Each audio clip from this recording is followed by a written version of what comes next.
Assalamualaikum warahmatullahi wabarakatuh. Perkenalkan, nama saya Mayrina Isnaini dari kelas PGMI 5A. Di sini saya mengambil pelajaran IPA kelas 5 bab 5 fase C, Sistem Pencernaan Manusia. Selanjutnya ada capaian pembelajaran. Capaian pembelajaran yaitu peserta didik mampu memahami sistem pencernaan manusia, menjelaskan fungsi organ-organ pencernaan dan keterkaitannya.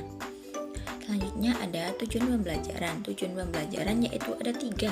Yang pertama, peserta didik dapat mengidentifikasi organ-organ penyusun sistem pencernaan manusia serta fungsi utamanya. Yang kedua, peserta didik dapat menjelaskan alur proses pencernaan makanan dari mulut hingga menjadi feses. Yang ketiga, peserta didik dapat memberikan contoh perilaku hidup sehat untuk menjaga kehidupan sistem pencernaan.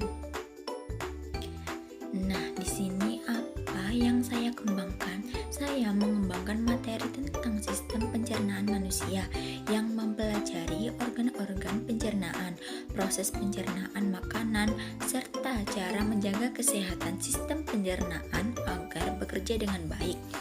Dan mengapa saya mengembangkan materi ini? Karena masih banyak siswa yang belum memahami bagaimana proses pencernaan bekerja dan pentingnya menjaga pola makan sehat.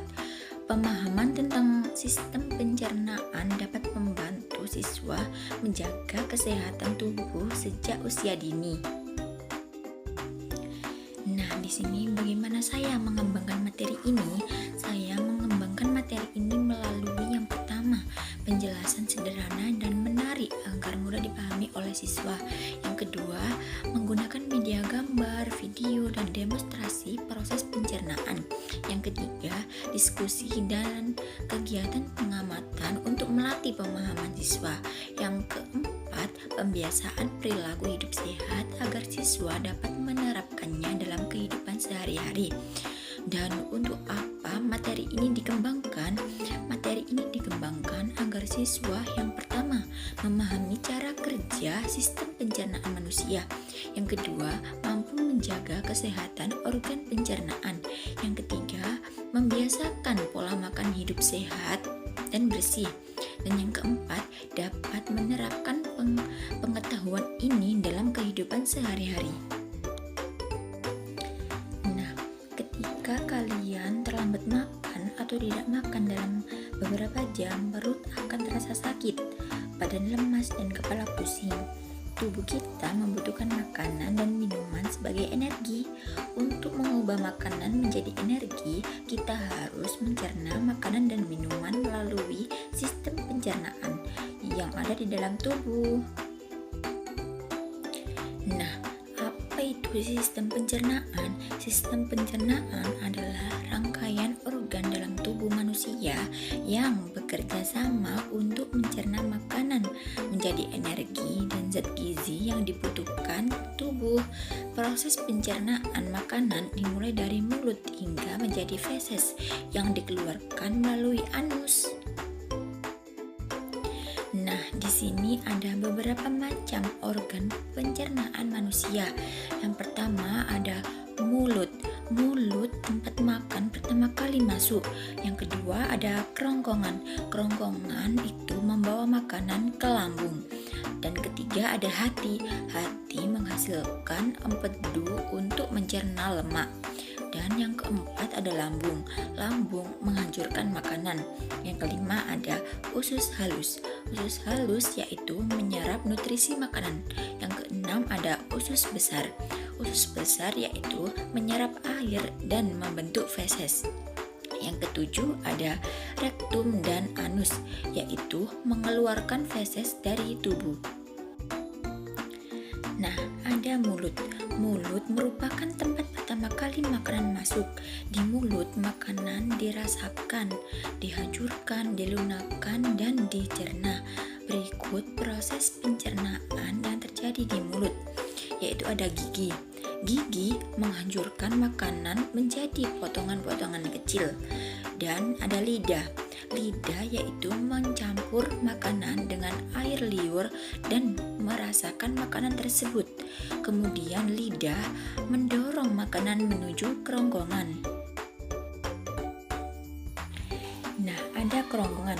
Kerongkongan yaitu setelah makanan dicerna di mulut, makanan masuk ke kerongkongan. Kemudian kerongkongan membawa makanan dari mulut ke lambung melalui gerakan otot yang disebut peristaltik. Nah, ada juga lambung. Lambung berfungsi menghancurkan makanan dengan enzim dan asam lambung.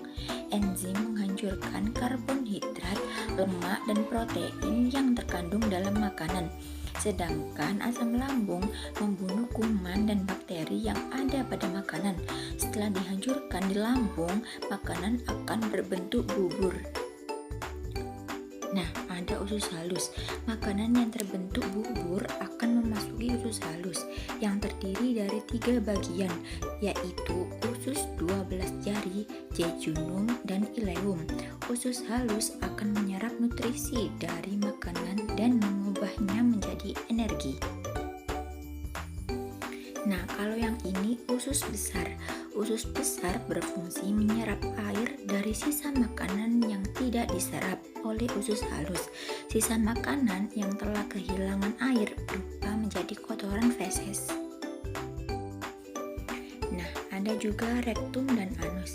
Sisa makanan yang sudah menjadi feses akan disimpan sementara di rektum dan dikeluarkan dari tubuh melalui anus. Nah, ada organ pendukung pencernaan, yaitu ada 3. Yang pertama ada hati. Hati menghasilkan empedu yang berfungsi untuk mencerna lemak.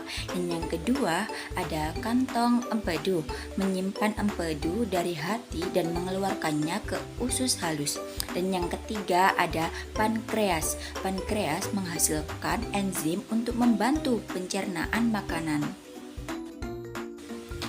Dan selanjutnya ada proses pencernaan manusia, yaitu makanan masuk dan dihancurkan di mulut.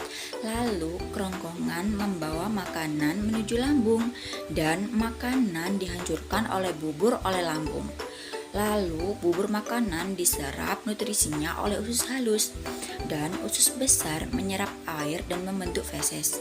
Dan yang terakhir, rektum dan anus menyimpan dan mengeluarkan feses. Mengapa kita perlu makan dan minum? Kita perlu makan dan minum karena tubuh memerlukan energi, nutrisi, dan cairan untuk melakukan berbagai aktivitas serta mendukung pertumbuhan tubuh. Kita juga harus memasukkan makanan dengan menu yang bergizi dan seimbang, yaitu buah, lauk pauk, sayuran, dan karbohidrat. Menjaga kesehatan sistem pencernaan, yaitu ada 4. Yang pertama, makan makanan bergizi seimbang. Yang kedua, hindari makanan terlalu berminyak atau pedas. Yang ketiga, mengunyah makanan sebanyak 32 kali dan secara perlahan.